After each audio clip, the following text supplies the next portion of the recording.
Ganito ang eksena sa Menjola sa Maynila kaninang umaga. Ilang miyembro ng Seafarers Organization ang nagprotesta. Aminado silang hindi ganun karami ang kanilang grupo at wala silang permit para mag-rally. Kaya naman agad din silang hinarang ng pulisya. Gayunman, buo raw ang kanilang panawagan sa gobyerno na tanggalin ang probisyong execution bond sa isinusulong ng Magna Carta for Seafarers. Anila, ang execution bond ay parang trust fund at mapipilitan umanong maglabas ng pera ang mga tripulante sakaling magkaroon ng anumang aksidente o sakuna sa kanilang trabaho at may dadaanang kaso.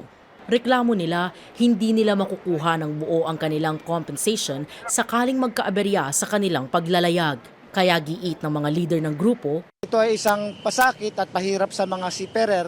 Pagka kami nagkaroon ng aksidente, na injury o namatayan, makakauwi kami dito, magpapile kami ng reklamo para makuha namin yung claims namin. Pag naipasa itong Magna Carta na may provision ng execution bond, kami pa ang mag-deposito ng cash bond. Ang tingin kasi namin very unfair and unconstitutional yung ganitong klase situation. Kasi based on Magna Carta na dapat favorable sa mga aming mga workers na mga seafarers. diin pa nila walang nangyaring konsultasyon bago ilagay ang naturang probisyon sa Magna Carta. Ang mga kinonsultan nila ay mga negosyo, kaya hindi ito papabor sa amin. Sa kabila ng kami ay nag-aakyat ng pera sa buong Pilipinas, bahagi kami ng pag-unlad ng ekonomiya, ito pang ipapalit sa amin. Pilipinas ang pangunahing pinagmumula ng maritime manpower.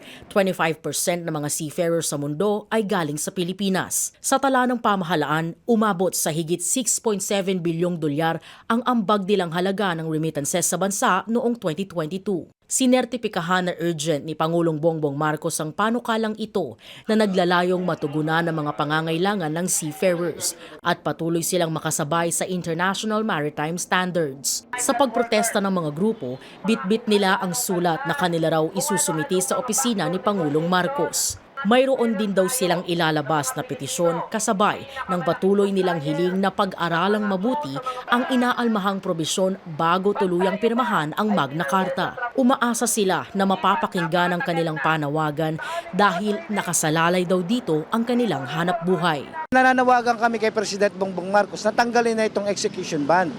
Kasi ito ay papatayin niya ang mga seafarer at ang mga future seafarer. Dapat pakinggan kami, kilalanin kami bilang modern heroes ng ating bansa. EJ Gomez, CNN Philippines.